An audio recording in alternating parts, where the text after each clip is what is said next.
चलो भैया मेरे, आज हम लोग रिएक्शन मैकेनिज्म का थर्ड लेक्चर स्टार्ट करेंगे। सेकेंड लेक्चर में हम लोगों ने पढ़ा था इलेक्ट्रोफाइल्स के बारे में और टाइप्स ऑफ इलेक्ट्रोफाइल के बारे में भी पढ़ा था। उसमें 4 टाइप थे बताया था। एक थे डाकू की कैटेगरी थी, एक चोर की कैटेगरी थी, एक भिखारी की कैटेगरी थी और एक दान पात्र की कैटेगरी थी। ऐसे ही हमने न्यूक्लियोफाइल के बारे में पढ़ा था। न्यूक्लियोफाइल भैया इलेक्ट्रॉन डोनर होते थे। न्यूक्लियोफाइल के टाइप्स भी हमने पढ़े थे। ऐसे ही आज बहुत ही इंटरेस्टिंग टॉपिक है और ये पूरी ऑर्गेनिक केमिस्ट्री में हर जगह यूज होगा, तो इसलिए ध्यान से सुने और समझें और पूरे वीडियो को बिल्कुल कायदे से देखें। बहुत ही मज़ा आने वाला है आज। तो आइए हम लोग स्टार्ट करते हैं। एक और कैटेगरी होती है न्यूक्लियोफाइल्स को भी 2 कैटेगरी में और डिवाइड किया जाता है और इलेक्ट्रोफाइल्स को भी 2 कैटेगरी में और डिवाइड किया जाता है।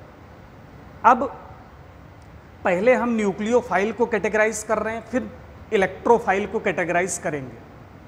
अब जैसे जो यहाँ पर डिवीज़न किया गया है, हम बोलते हैं हार्ड न्यूक्लियोफाइल और सॉफ्ट न्यूक्लियोफाइल।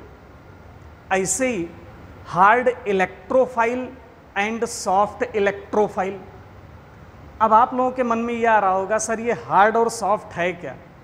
भैया ऐसा नहीं होता है कि आपको रिएजेंट दे दिया जाए हाथ में और आप पकड़ के उसको फील करें कि सर ये हार्ड है और ये सॉफ्ट है।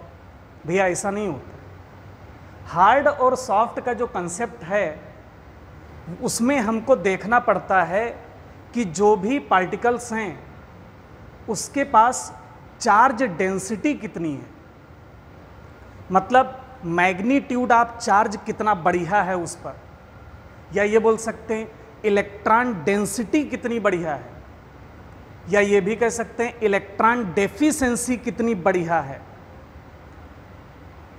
तो हार्ड और जो सॉफ्ट है उसको हमें अगर पहचानना है तो हमें उसके ऊपर चार्ज डेंसिटी को फील करना पड़ता है। अब अगर न्यूक्लियोफाइल है तो आप उस पर इलेक्ट्रॉन डेंसिटी या कहोगे नेगेटिव चार्ज डेंसिटी फील करेंगे। अब अगर इलेक्ट्रोफाइल है तो हम उस पर पॉजिटिव चार्ज डेंसिटी और या बोलेंगे इलेक्ट्रॉन डेफिशिएंसी फील करेंगे।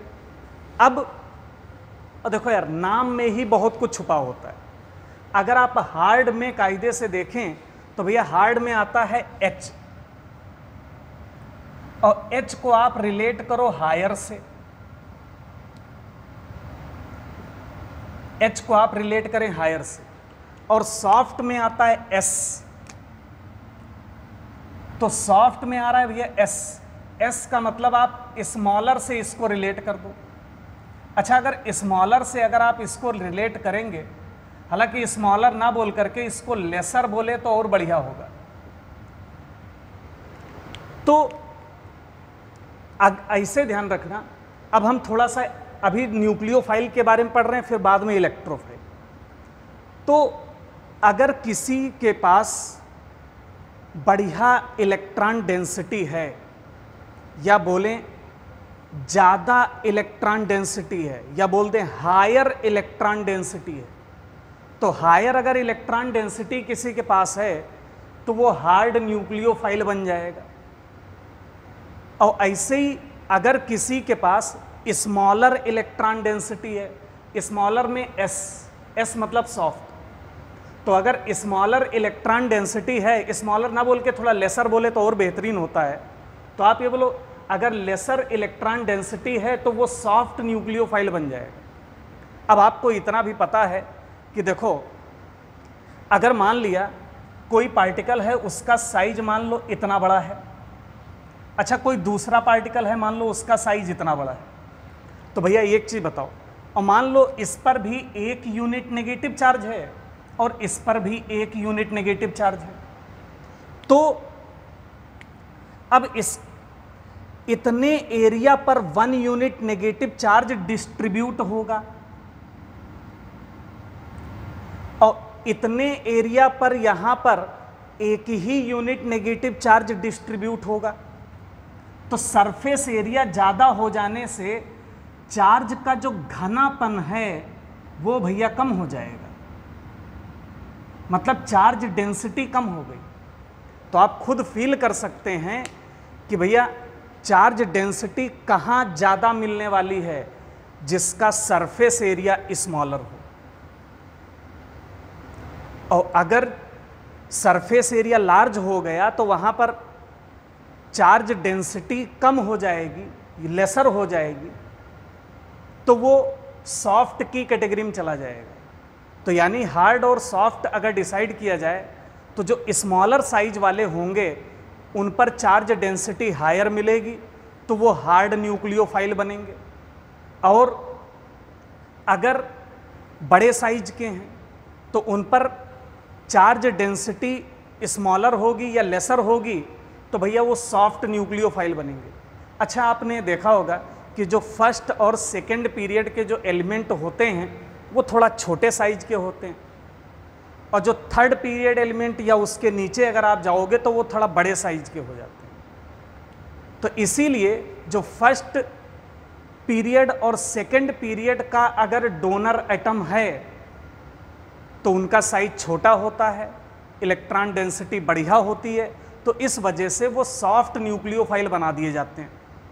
और अगर थर्ड पीरियड का एलिमेंट हो या उससे नीचे वाला हो तो वो थोड़ा बड़े साइज के हो जाते हैं, तो उन पर चार्ज डेंसिटी कम हो जाती है सरफेस एरिया बढ़ जाने से, तो वो सॉफ्ट न्यूक्लियोफाइल बन जाते हैं। तो इसी वजह से देखो, हार्ड न्यूक्लियोफाइल में हम लिखेंगे डोनर एटम है स्मॉल साइज, और सॉफ्ट न्यूक्लियोफाइल में डोनर एटम है लार्ज साइज।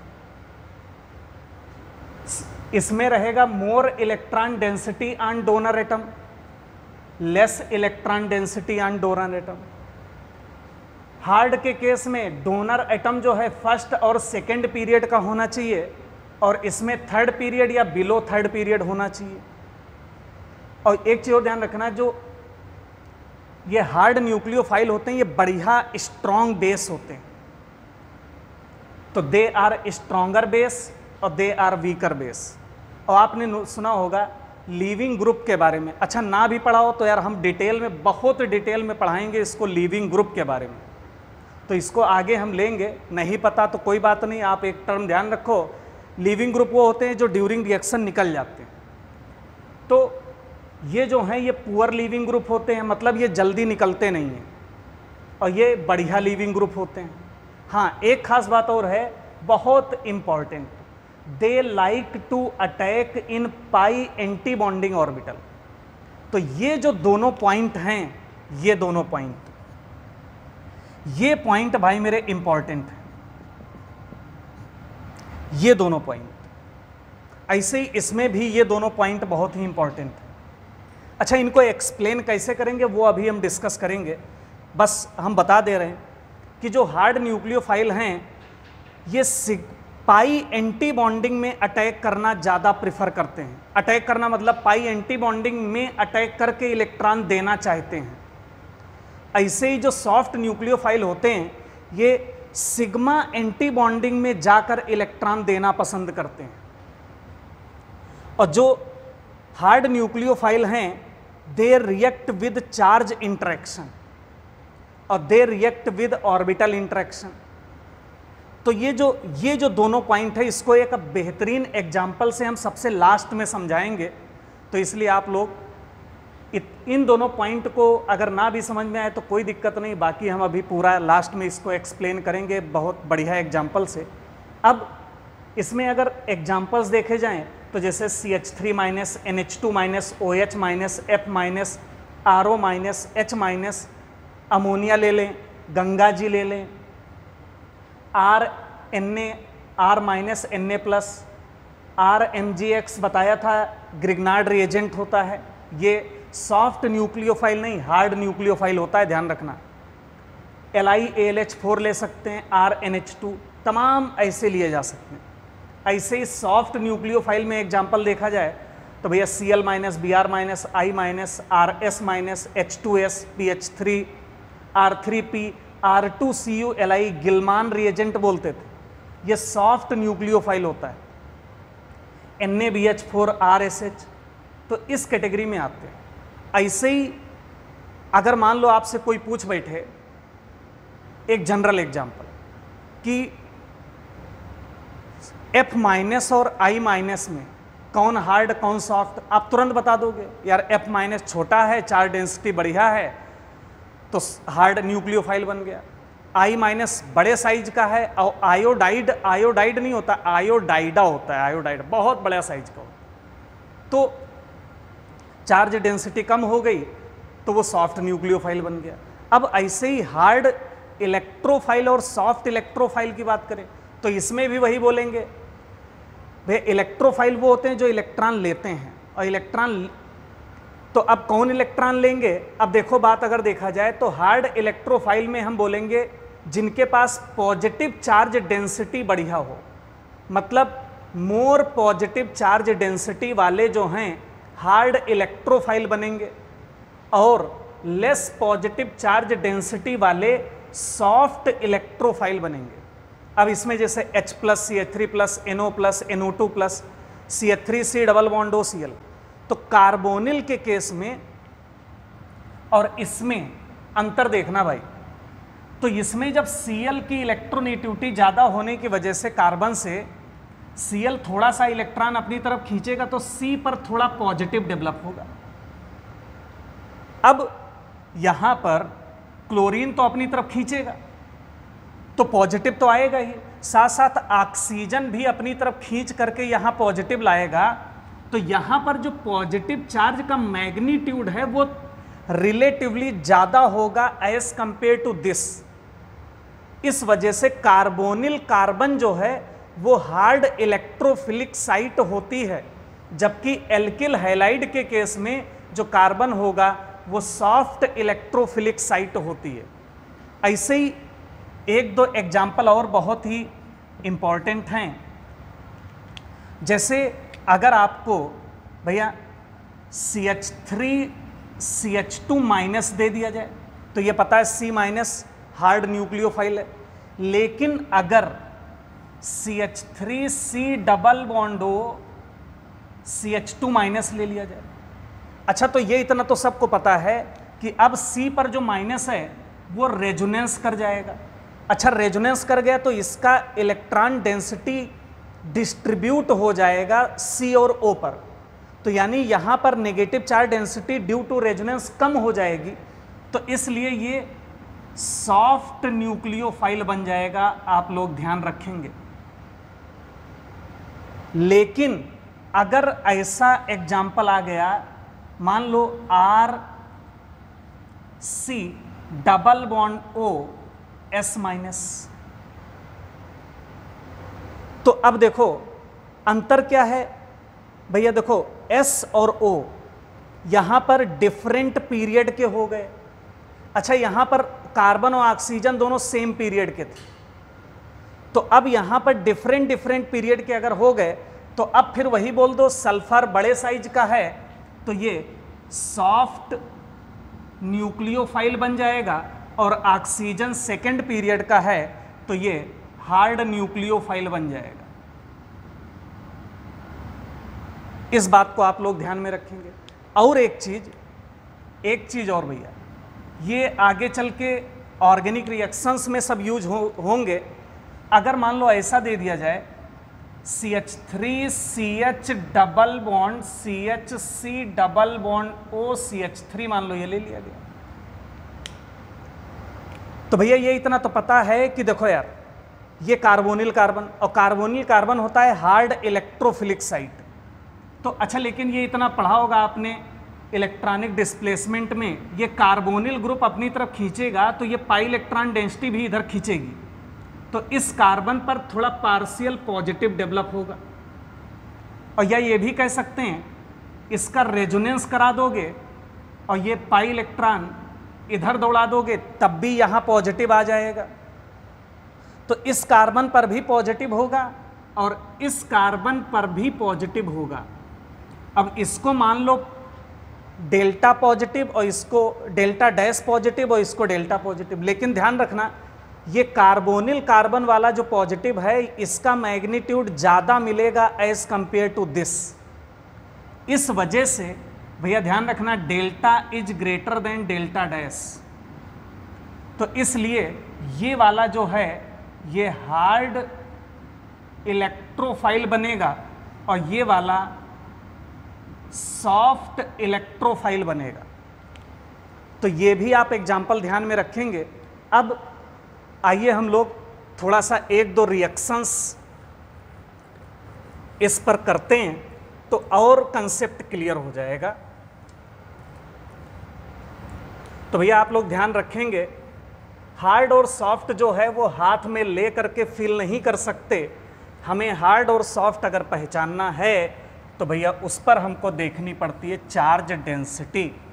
और पूरी ऑर्गेनिक केमिस्ट्री में इसका बहुत ज़्यादा यूज़ होगा, हर जगह रिएक्शंस में कहीं ना कहीं यूज होता है। तो आइए हम लोग एक दो एग्जाम्पल लेते हैं। उससे पहले एक चीज़ और बता दें, ये भी बहुत इंटरेस्टिंग बात है कि जो हार्ड न्यूक्लियोफाइल होता है वो हार्ड इलेक्ट्रोफिलिक साइट पर अटैक करना प्रेफर करता है। ऐसे ही soft nucleophile soft electrophilic site पर अटैक करना प्रेफर करता है। मतलब अगर हम लिखें तो ये कह सकते हैं कि hard nucleophile have tendency to attack on hard electrophilic site and soft nucleophile have tendency to attack on soft electrophilic site।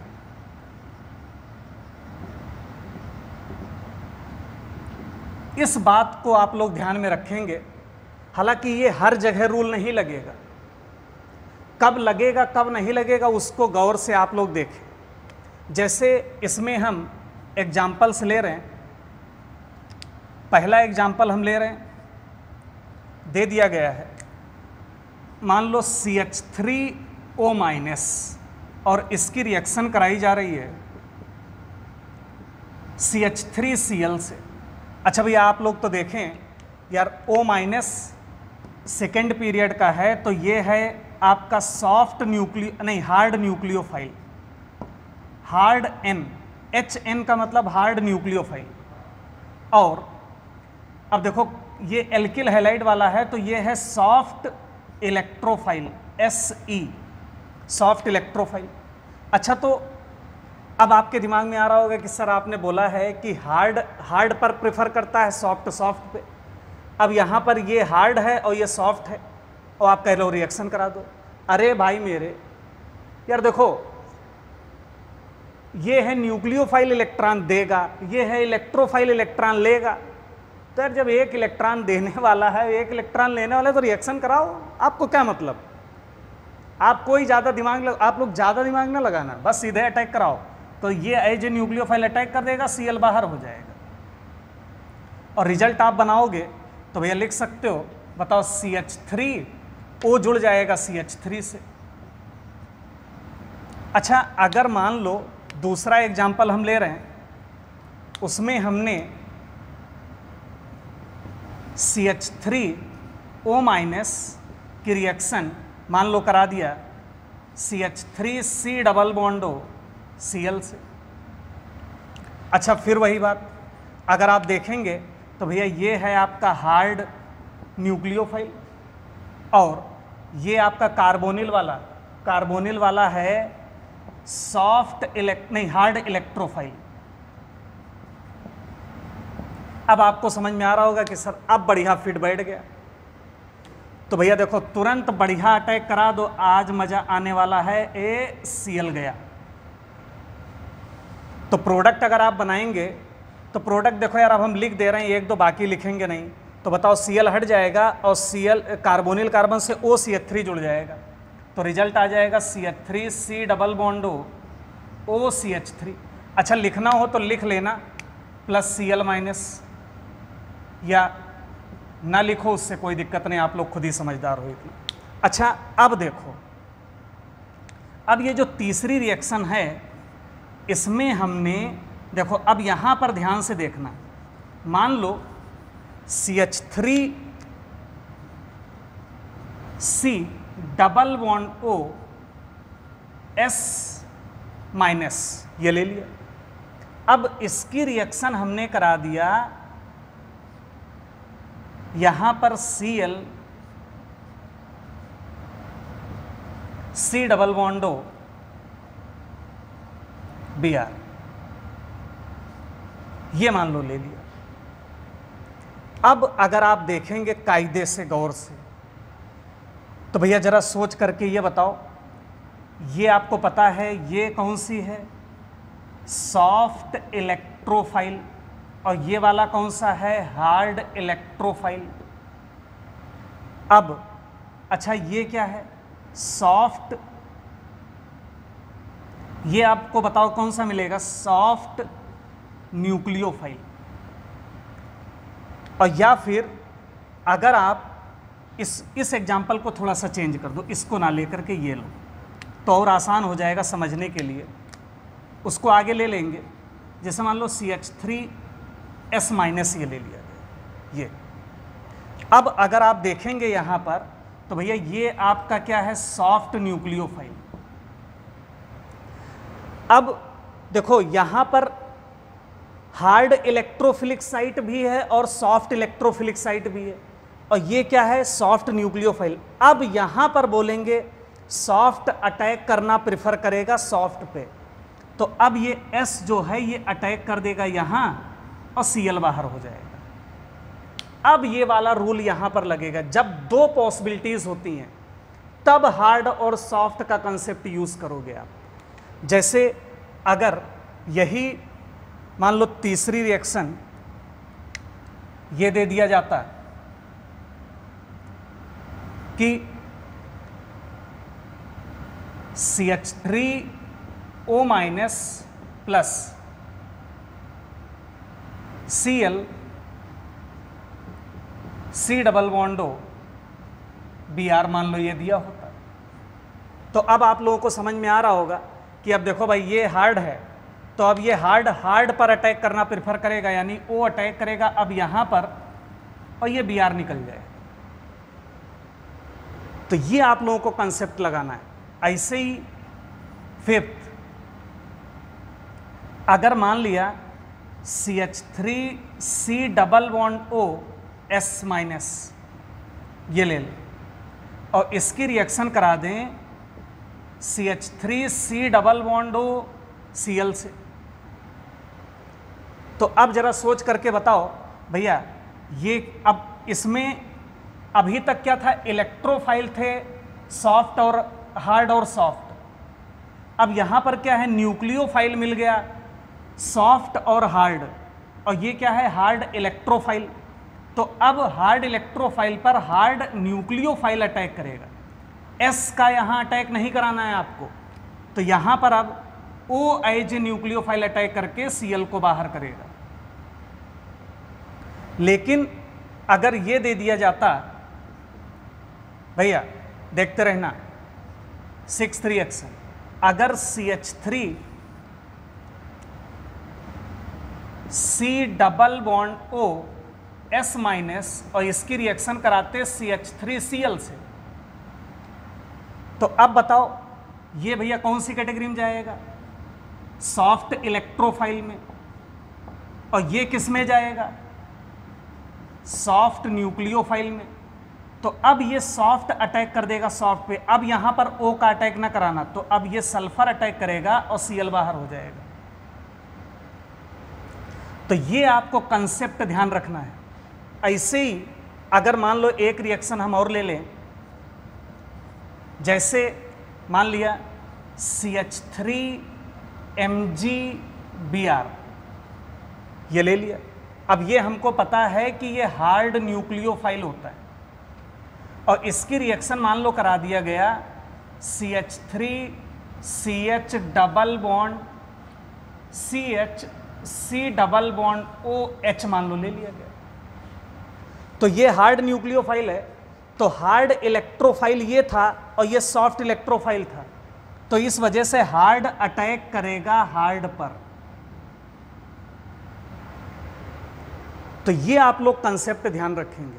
अब जैसे जो हमने एक लास्ट में जो 2 पॉइंट बताए थे कि जो हार्ड न्यूक्लियोफाइल होते हैं वो पाई एंटी बॉन्डिंग में अटैक करना प्रेफर करते हैं, और जो सॉफ्ट न्यूक्लियोफाइल होते हैं वो सिग्मा एंटी बॉन्डिंग में। तो इसका अगर आपको एक एग्जाम्पल से हम एक्सप्लेन करें, अब जैसे होता क्या है कि पूरी ऑर्गेनिक केमिस्ट्री में 2 तरीके की रिएक्शंस होती हैं। एक ऐसी होती हैं जिसमें 2 पार्टिकल होते हैं, इलेक्ट्रॉन लेने वाला और एक देने वाला। अब अगर इन दोनों पर बढ़िया चार्ज डेंसिटी है, मतलब न्यूक्लियोफाइल और इलेक्ट्रोफाइल पर अगर बहुत बढ़िया चार्ज डेंसिटी है, तो होता क्या है, ये कहते हैं कि यार देखो हमारे पास तो खूब बढ़िया चार्ज है और हम तो रिएक्ट कर जाएंगे, और ये एक प्रकार से आयनिक रिएक्शन हो जाती है। लेकिन कुछ रिएक्शंस ऐसी होती हैं जिसमें जो इलेक्ट्रोफाइल और न्यूक्लियोफाइल होते हैं उन पर बढ़िया चार्ज डेंसिटी नहीं होती है। तो अगर बढ़िया चार्ज डेंसिटी नहीं होती है तो वहाँ पर जो ऑर्गेनिक रिएक्शन प्रोसीड होती है वो ऑर्बिटल्स की ओवरलैपिंग की प्रेफरेंस देखते हुए कि कहाँ पर बढ़िया ओवरलैपिंग हो सकती है, कहाँ पर बढ़िया ओवरलैपिंग नहीं हो सकती है, उसके बेसिस पर डिसाइड करते हैं। अब जैसे आपने पढ़ा होगा कि यार केमिकल बॉन्डिंग में भी कि अगर 2 ऑर्बिटल को ओवरलैप कराना है तो उनके साइज और एनर्जी कंपेरेबल होने चाहिए, तब बढ़िया ओवरलैपिंग हो पाती है। तो इसको एक हम एग्जाम्पल से प्रस्तुत कर रहे हैं, आप लोग इसको समझने की कोशिश करें। मान लो आपकी शादी होने वाली है। अच्छा, शादी होने वाली है आपकी, तो यार खुश तो हो ही जाएंगे यार, अब क्या पूछना। तो आप घर गए अपने, और जब आप अपने घर गए तो यहाँ पर 2 पॉसिबिलिटीज़ होती हैं। एक केस तो ऐसा होगा कि जिसमें आपके बापूजी आपके सामने फोटो प्रस्तुत करें, और एक केस ऐसा होगा कि जिसमें आप अपने बापूजी के सामने फोटो प्रस्तुत करें। लेकिन दोनों के केस में देखो होना तो रिएक्शन है, मतलब शादी होनी है, लेकिन कंडीशंस बहुत ही डिफरेंट होंगी। अब केस फर्स्ट मान लो हम कंसीडर कर लें कि आपके बापूजी ने आपके सामने फोटो रखी। तो जब आपके बापूजी ने आपके सामने फोटो रखी होगी तो उन्होंने बहुत सारी बातों का ख्याल रखा होगा, और भाई हम भारतीय भी हैं, तो उन्होंने जात पात, स्टेटस, फाइनेंशियल कंडीशन, एजुकेशन, बहुत सारी चीज़ों का ध्यान में रख करके तब जा करके रिश्ता तय किया होगा या फिर इंटरेक्शन कराया होगा आपका और अदर कंपोनेंट से। और लेकिन मान लो केस मान लो उल्टा हो जाए, कहीं आपने अगर उनके सामने फोटो रखी होगी तो भैया मेरे भाड़ में जाए जात पात, फाइनेंशियल कंडीशन, एजुकेशन, कोई मतलब नहीं। आप तो बस ये कहोगे कि हमारी उस दूसरे के प्रति एफिनिटी बहुत ज़्यादा है, चाहत बहुत ज़्यादा है। तो बापूजी हम तो ओवरलैपिंग उससे कर जाएंगे, मतलब हम तो उससे इंटरेक्ट कर जाएंगे। अब यहाँ पर बहुत इंटरेस्टिंग बात है, यहाँ पर क्या है कि केवल देखा जा रहा है कि एक की दूसरे के प्रति एफिनिटी कितनी ज़्यादा है, बाकी और कोई मतलब नहीं। और एफिनिटी एक की दूसरे के प्रति कब ज़्यादा होगी, जब चार्ज बढ़िया होगा दोनों के ऊपर। मतलब आपके पास भी बढ़िया चार्ज डेंसिटी यानी कि इच्छा हो मिलने की, और उसकी भी इच्छा हो, मतलब उसके पास भी बढ़िया चार्ज डेंसिटी हो, तो आप कहोगे बापूजी हमारे पास बढ़िया चार्ज डेंसिटी है, उसके पास भी बढ़िया चार्ज डेंसिटी है, मतलब उसकी भी बढ़िया चाहत है, हमारी भी बढ़िया चाहत है, हो जाए मुलाकात। तो अगर आपने फोटो रखी तो उसमें कोई कंडीशन नहीं, लेकिन जब आपके बापूजी ने फोटो रखी होगी तो बहुत सारी कंडीशंस को देख करके उन्होंने डिसाइड किया होगा रिश्ता। तो ऐसे ही तो ये वाला जो बापूजी ने जो आपके सामने फोटो रखी है वो एक प्रकार से ऑर्बिटल ओवरलैपिंग होने जा रही है, क्योंकि ऑर्बिटल ओवरलैपिंग में भी बहुत सारी चीज़ों का ख्याल रखा जाता है। जैसे 2p ओवरलैपिंग बढ़िया होती है, 2p 3p और बेकार हो जाती है, इस टाइप का। अब आप लोग ये दिमाग ना लगाना कि सर हमारा क्या होने वाला है। आप लोग सोच रहे होंगे कि हमारी ओवरलैपिंग होने वाली है कि ऑर्बिटल इंटरेक्शन होने वाला है। इन सब चीज़ों पर ना जाएं, पढ़ाई पर ध्यान लगाएं। तो आज के लिए इतना ही, और अगली क्लास में हम लोग बहुत ही इंटरेस्टिंग टॉपिक पढ़ेंगे, न्यूक्लियोफिलिसिटी कंपेयर करना, कि किसी भी न्यूक्लियोफाइल की इलेक्ट्रॉन देने की टेंडेंसी, मतलब न्यूक्लियोफिलिसिटी और बेसिक स्ट्रेंथ दोनों को कंपेयर करते हुए आगे प्रोसीड करेंगे। आज के लिए